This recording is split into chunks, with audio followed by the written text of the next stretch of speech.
I'm Connor Wold, and welcome to my live reactions to the Oscar nominations. They're just happening in a few moments here, but at the top, I just wanted to say that this is the big one. This is the one that we've been leading up to, doing months of research for. But after this, we're going to try to, of course, predict the Oscars. I'm going to be doing some live analysis, and we'll break that down to you at the end of the video, as well as throughout the video, giving, of course, my initial thoughts, but then also how this affects the Oscar race going forward. But Oscar nominations are about to start now, so I'll see you then. Okay. For best performance. Oh, supporting actor. Here we go. Big ones right away. Sterling K. Brown, Wow. American Fiction. Okay, American Fiction. Lost surprise support right away. De Niro. In Killers So of no the Willem Flower Dafoe. Moon. No Poor Things. Interesting. Robert Downey Jr. Robert Downey Jr., the eventual winner. Ryan Gosling, Barbie, Barbie. and Ruffalo. Oh, interesting. So it went 4 to 5 in that category. They didn't go the two Poor Things actors. Strong side for American Fiction. Nominees for achievement in Okay, we're going all over the place. Costume design. Here we go. Barbie, Barbie. Yep, got that. Killers of the Flower Moon, Yep, naturally. Napoleon, Ah, no Maestro. Oppenheimer, Oppenheimer. Oh, and Poor Things. Poor Thing. All right, another 4 to 5 on that one. Glad I got Napoleon. The nominees for achievement in makeup. Makeup and hairstyling. All right, here we go. Golda. Golda, the 100 to 1 odds that I predicted. No one else had. Maestro. Oh, no Killers of the Flower Moon. Oppenheimer. Yep. Poor Things. Society of the Snow is the last, maybe? And Society of the Snow. Okay, another 4 for 5. Don't hate that. We can keep that up going up. No huge surprises There's yet. nominees for Best Live Action Short Ooh, Film, short film. The Actor, Oh, I got that one. Invincible, Nope. Night of Fortune, Ooh. Red, White, and Blue, Ooh. and The Wonderful Okay. Story of 2 out of 5 on that one. What are you gonna do? It's the shorts. I always just guess the shorts every year, so I don't really count those as much. Animated short film. Animated short. Here we go. Letter to a Pig. Ooh. Okay. So 95. 95 Senses. Yeah, the Hess brothers. Yeah. Our Uniform. Hmm. Passchedam. Passchedam. Yeah, I had that. And Warzone. War is over. All right. Hey, 3 to 5. I'll take that. And Yoko. For the shorts, like I said, very unpredictable, hard to predict. So at least I got 3 out of 5. We have the first of the 2 award categories honoring writers. Ooh. Okay. Writing. For adapted screenplay. Adapted screenplay. Nominees are American Fiction. American Fiction. I expected. Excellent film. Glad to see that got in, particularly for screenplay. Barbie. Barbie. Barbie's still showing up, still performing. No snubs so far. No snubs. Oppenheimer. Yep. Written for the screen by Christopher No Killers of the Flower Moon. Wow. Poor Things. Wow. Screenplay by The Tony Zone of Gilroy. Interest is going to get in? And Wow. Killers of the Flower Moon. That's a big, big loss. They missed it BAFTA, but I thought for sure we'd get in. Wow, that's a big miss. For original 4 to 5 for me. screenplay, the nominees Now original. Anatomy of a Fall. Screenplay. Yep. Justine Triet. Could be the eventual winner. Harari. The Holdovers. The Holdovers. Yep. Written by David Hemmingson. Probably the likely winner in my mind. Maestro. Maestro. People were overthinking that, didn't want to put it in. I predicted it. May December got in. Come on, Past Lives. Come on, Past Lives. Story by Sammy Birch and Alex Mechanic. Past Lives. There we go. My first 5 out of 5 accurate predictions there for original screenplay. Good to see that one. Feel good about that. last, before our break, the nominees Oh. for performance by Oh. actress Actress, supporting actress. Here we go. Emily Blunt in Oppenheimer. Yeah. Danielle Brooks, The Color Purple. There we go. America Ferrera, Barbie. Wow, Barbie support. Yeah, it does well in terms of nominations. Jodie Foster, Nyad, and Divine Joy Randall.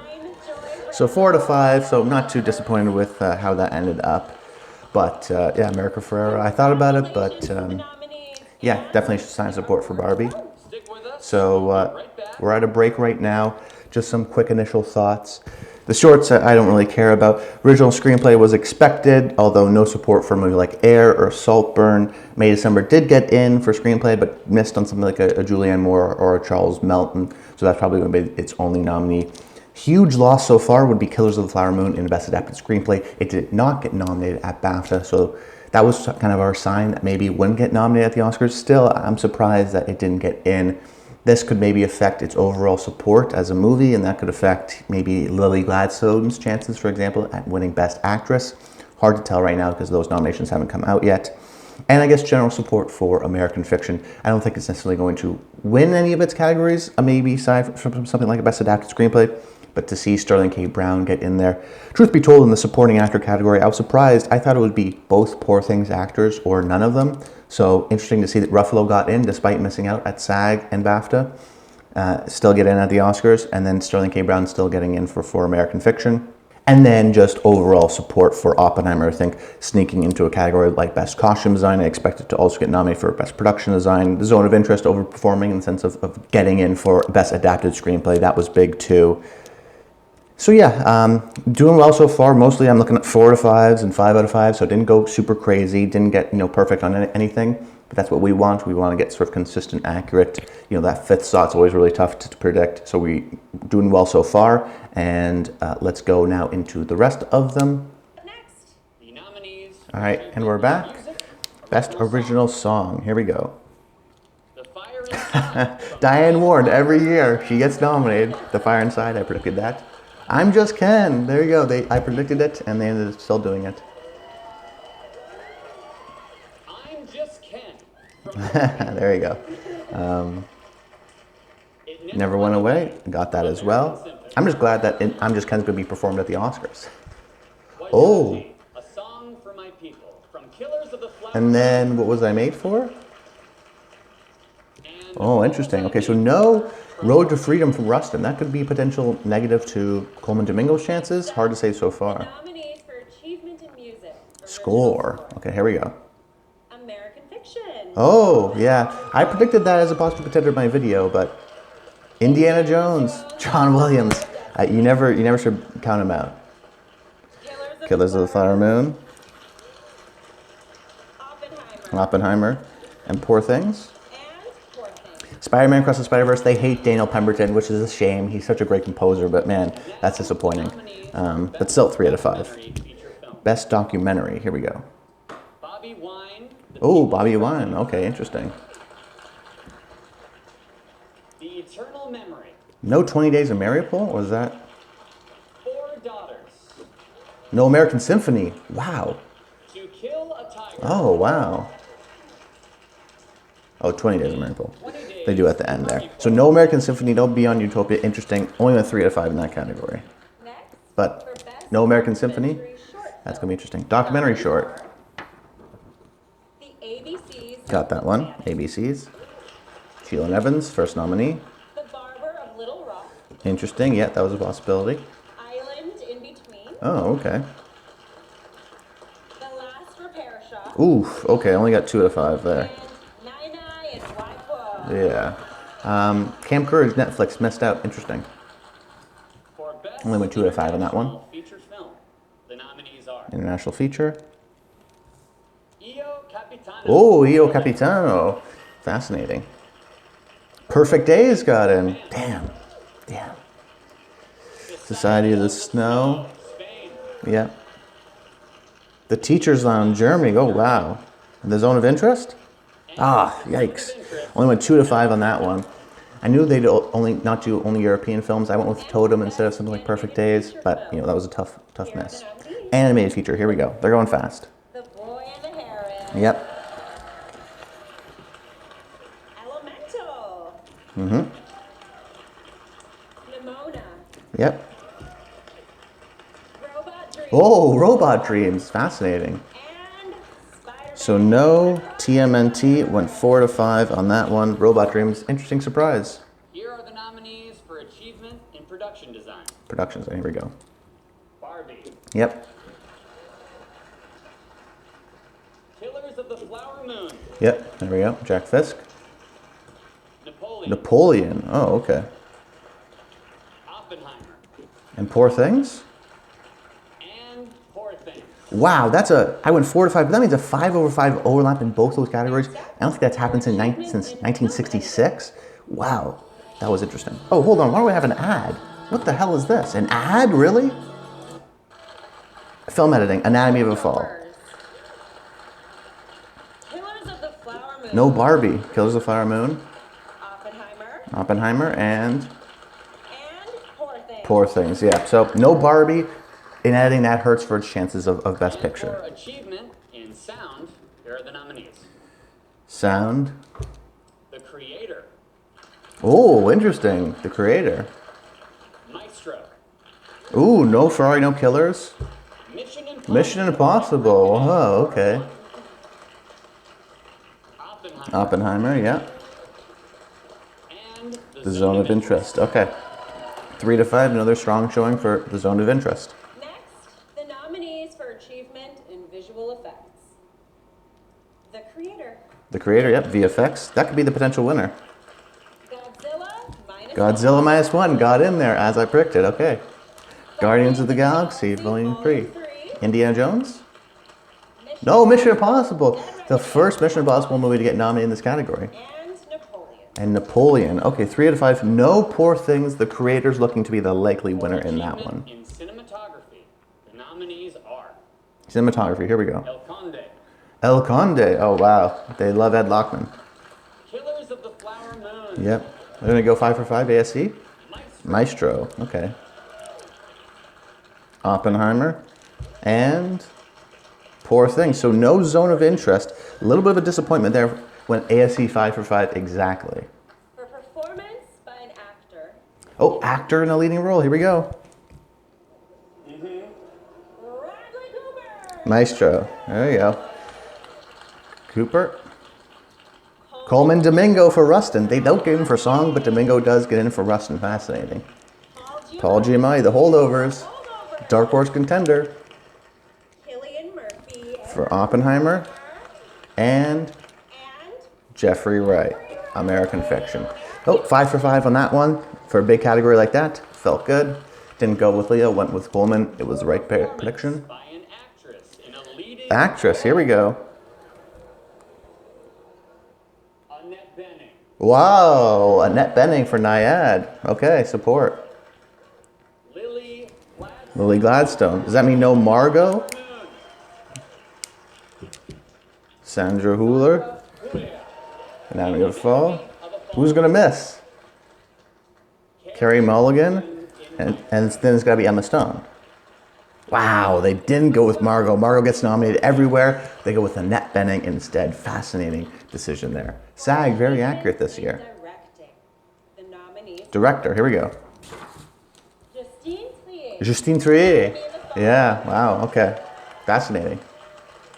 Martin Scorsese. Killers of the Flower Moon. Christopher Nolan. Oppenheimer, yep. Yorgos Lanthimos. Poor Things. Oh, okay, so no Alexander Payne? And Jonathan Glazer.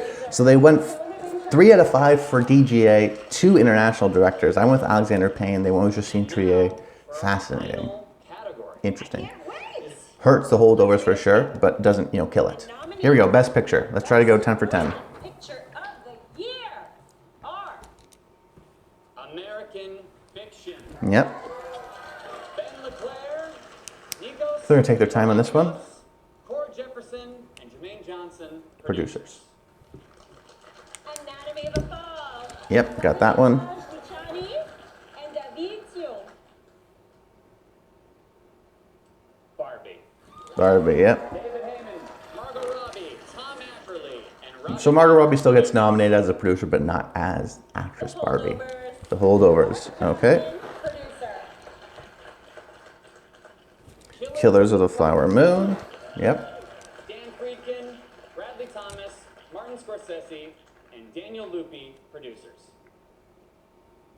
Maestro. Maestro, yeah.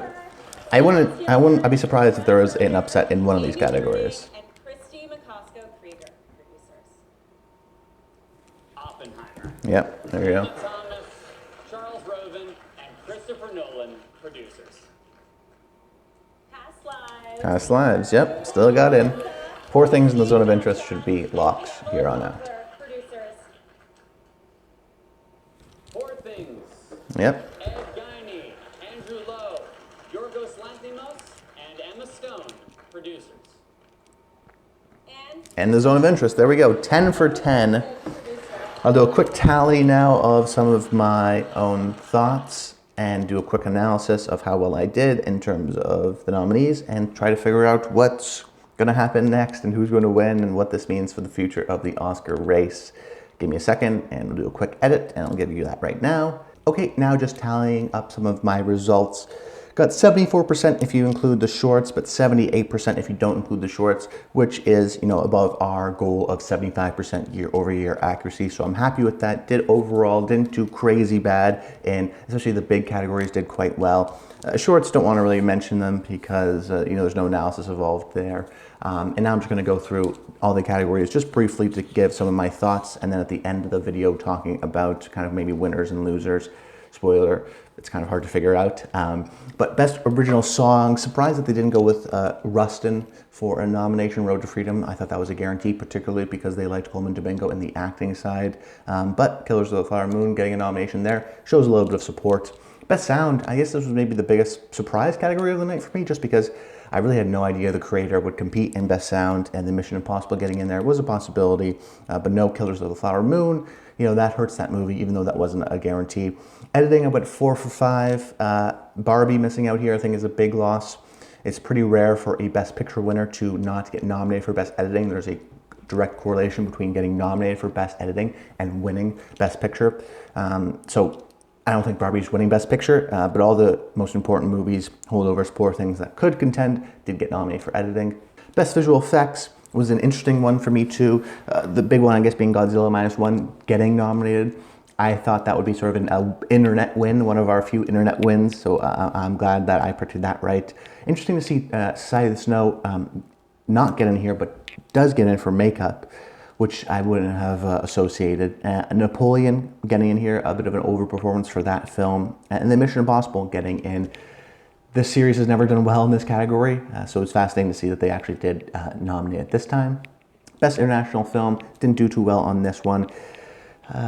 Perfect Days got in here, No Taste of Things. I knew that they wouldn't go 5 for 5 in terms of European nominees, which is why I didn't predict a movie like Fallen Leaves, which didn't get in here. But upset at myself that I picked Totem instead of a movie like Perfect Days, because I knew there was going to be a non-European film to get in. I kind of just picked the wrong one, so that was disappointing there. But still, Zone of Interest is going to win this category, so there's not much to talk about. Best Documentary Feature, a surprise for a lot of people. I think a lot of people had American Symphony in their #1 slot, so the fact that that didn't get nominated was surprising for a lot of people. I had in my #4, #5 slot. I mentioned in that video, my Oscars prediction, that this was a possibility of this movie getting snubbed. I ultimately predicted it because it did so well in the shortlist and got in for something like Best Song. So I thought it would contend, but they usually just don't like these kinds of autobiographical type movies. So that's why still the Michael J. Fox documentary didn't get nominated as well. Mostly European, which I got correctly with Eternal Memory and Four Daughters and 20 Days in Mariupol. And I do think that the likely winner though would be 20 Days in Mariupol. Even though it didn't get it in for Best International Film, it seems to be right now the front runner. Best Costume Design, Best Production Design, they overlapped. They went 5 for 5. And if you looked at my analysis, I talked about how that was unlikely to happen. So I have a big egg on my face. But it's fascinating because I did the research a while back, so I'm not 100% sure in this, but I'm pretty sure the last time the Best Production Design and the Best Costume Design categories overlapped 5 for 5 like this was 1969. This doesn't happen. Most of the time they go for 2 out of 5 or 3 out of 5. So I made my predictions accordingly, but they went 5 for 5. So a boost to a movie like Napoleon, but also a boost to a movie like Oppenheimer overperforming in the costume design category. So interesting to see what that happened, but pretty much standard. Best Makeup and Hairstyling, I predicted Golda when it was at 100-to-1 odds on Gold Derby and mentioned in my video, which no one had. So I'm glad that I predicted it there. Although I think a lot of people started to follow that trend once it started showing up at something like Makeup and Hairstyling Guild. No Killers of the Flower Moon, but that wasn't a guarantee. So no huge surprises in this category for me. Best score, this was kind of interesting. Disappointed to see Spider-Man Across the Spider-Verse not get nominated for Best Score just because Daniel Pemberton is such a great composer and he seems to never get nominated every year at the Oscars. And then they went with Indiana Jones. So in hindsight, you know, it hurts me to think that, of course, John Williams gets nominated. He gets nominated every time. And then American Fiction, a bit of a surprise. I consider that as a possible contender in my Best Score video. So interesting to see that it ended up in for a nomination. Best Director, what I went with is 4 out of 5 for DGA. They went with 3 out of 5 for DGA. Once again, showing the support for international directors in this branch. Not only did they go for Jonathan Glazer or Justine Triet, they went with both and knocked out Greta Gerwig and Alexander Payne, the Americans. So once again, we have to take this as a lesson. They love international directors. You have to nominate more than even you think. And in a year where there's 2 possible contenders, heck, nominate them both. But still went 4 out of 5, so don't, not too worried about that. But, you know, Barbie missing out on something like editing and director means it's probably not going to win for Best Picture. And even something like The Holdovers, it could still win maybe for Best Picture, but, you know, missing out on director does hurt its chances. Best Original Screenplay went 5 for 5 here. No nominations for Air or Saltburn, which were expected, but, you know, Saltburn, I was a little bit hesitant maybe because we got nominated for something. It did not. Adapted Screenplay, this was a big one that we briefly mentioned. The fact that Zone of Interest got in instead of Killers of the Flower Moon is indicative of Killers of the Flower Moon's general respect, but not love. Killers of the Flower Moon got in some places, but I think ultimately disappointed not getting in for Leo, not getting in for Adapted Screenplay. I think it's probably be a loser from the Oscar nominations, and that hurts someone like a Lily Gladstone. It makes this question, do they really love Killers of the Flower Moon? Does the Academy really love that movie and her performance, or will they go with a movie like Emma Stone in Poor Things, even though she's won an Oscar before? Interesting to see what happens, particularly at an award show like SAG. Then an animated feature, Robot Dreams, a bit of a surprise, but they do like those indie animated movies, so not a huge surprise. 4 out of 5 for there. Elemental got in. Pixar continues its original movie streak of getting nominated. Cinematography, they went 5 for 5 with ASC nominating El Conda instead of Zone of Interest, which I think is a sneaky, you know, dig at the Zone of Interest. The fact that it didn't get really any technical awards, production design, cinematography. I do think it's not going to win Best Picture. It was never going to win Best Picture, but, you know, a little bit of a disappointment, I guess, there. And then the acting categories here, Best Actress, I went 4 for 5. Annette Bening, I think that was a big surprise for me. I really didn't think she had a chance. I thought maybe it would be someone like a Greta Lee instead of a Margot Robbie. I thought Margot Robbie was a little bit vulnerable, but she got in everywhere. She even got in at BAFTA as a presumptive jury nominee. And she's the Barbie in one of the most well-liked movies of the year, highly nominated. So she still got nominated as a producer, but that was definitely a surprise. Best Actor, I went 5 for 5, so I was proud of that. You saw the tea leaves of Leo not getting nominated and Colman Domingo getting nominated instead, and that's what happened here, continuing that streak of not all 5 of the actors their movies were nominated for Best Picture. So, you know, Leonardo DiCaprio, great actor, but I think he's been nominated so many times, he's won before. It was a little bit of a boring choice, and like I mentioned, a disappointment and a knock against a movie like Killers of the Flower Moon. Supporting actress, America Ferrera, Barbie. That was a performance I was skeptical to get nominated all season. So I didn't really consider it for a prediction. So it was interesting to see it get nominated despite Barbie missing out on something like director and editing in some of those technical categories, still get the support there for supporting actress. But it was such a an unsure year. I'm just glad that I got 4 out of the 5. And then Best Supporting Actor, I mentioned, surprised that Poor Things, both of the men didn't get in, that it was only just Ruffalo, particularly because Dafoe had more of the precursors. But Sterling K. Brown getting in is a sign of support for American Fiction. And then Best Picture, I went 10 for 10, no surprises there. So in terms of winners and losers and what this means for the Oscar race, it almost doesn't change anything because you look at all the other nominees in terms of what's going to win Best Picture, right? That's the big one. Oppenheimer is the only movie here that overperformed, getting in something like costume design, getting in something like makeup, as well as getting in terms of all the other nominations. So no surprise there. But that's the frontrunner to win, and it still is a frontrunner to win. Nothing's changed. And then the problem with potential number 2 is that there is no potential number 2. Look at Anatomy of a Fall, which did well, but didn't necessarily overperform, maybe overperforming in editing, and still an international film. Don't know if that's going to win. Barbie was a possible contender. Did get in for America Ferrera, but then doesn't get in for Margot Robbie, doesn't get in for editing, doesn't get in for something like score, like an overperformance there. it does get both songs, but I don't think it's a contender because it missed out on editing and missed out on director and missed out on Margot. Then The Holdovers gets in for something like editing, but then it doesn't get Dominic Sessa and doesn't overperform for something like a director for Pain. So I'm less confident in that movie, although that can definitely still contend. Killers, missing out on Leo and screenplay hurts that movie. It's not winning picture. Maestro is probably not winning picture. Past Lives, didn't get a Greta Lee surprise or anything like that, or even a song or score surprise.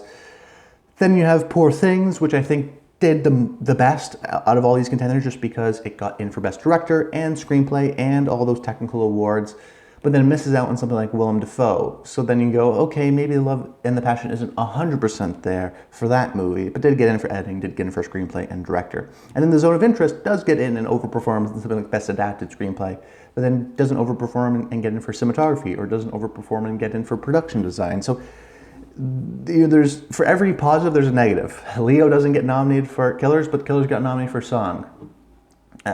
Poor Things, it gets nominated everywhere, but Willem Dafoe misses. Margot Robbie, America Ferrera gets nominated for supporting actress, but then Margot Robbie misses. So right now, there's some winners, there's some losers. Overall, I guess the big winner would be American Fiction, getting in for Sterling K. Brown, getting in for score. But I don't see that movie really totally winning Best Picture necessarily. Right now, it's Oppenheimer's award to lose. And the big takeaways, I think, are actor. It's still a contention between Cillian Murphy and Paul Giamatti, with Eileen Cillian Murphy. And Eileen kind of a bit of an Oppenheimer sweep. I think Oppenheimer could win 6, 7 Oscars, similarly to Everything Everywhere All at Once last year. But you have to be aware, the frontrunner doesn't always win. And sometimes if you're too much in the lead too early on, like Oppenheimer is right now, there could be some backlash. But then, some of the other possible, categories, I'm thinking Divine Joy Randolph for supporting actor still Robert Downey Jr., actress Eileen Emma Stone over Lily Gladstone, and then, some of the other categories we can discuss later. But if you appreciated my reactions to this award show, comment below, let me know how well you did in your nominations, and stay tuned to next week where we're going to do some sort of video. I think I'm talking about 5 categories that I'm worried about, and then the next week 5 categories that I'm sure about. Eventually, talking about the SAG Awards and PGAs and my reactions and BAFTA. Before, eventually, we're going to predict the Oscars. We're not doing that right now. These are just my initial reactions to the nominations. Let me know what your bigger surprises were in the comments down below. But that's about it. Until next time, stay tuned.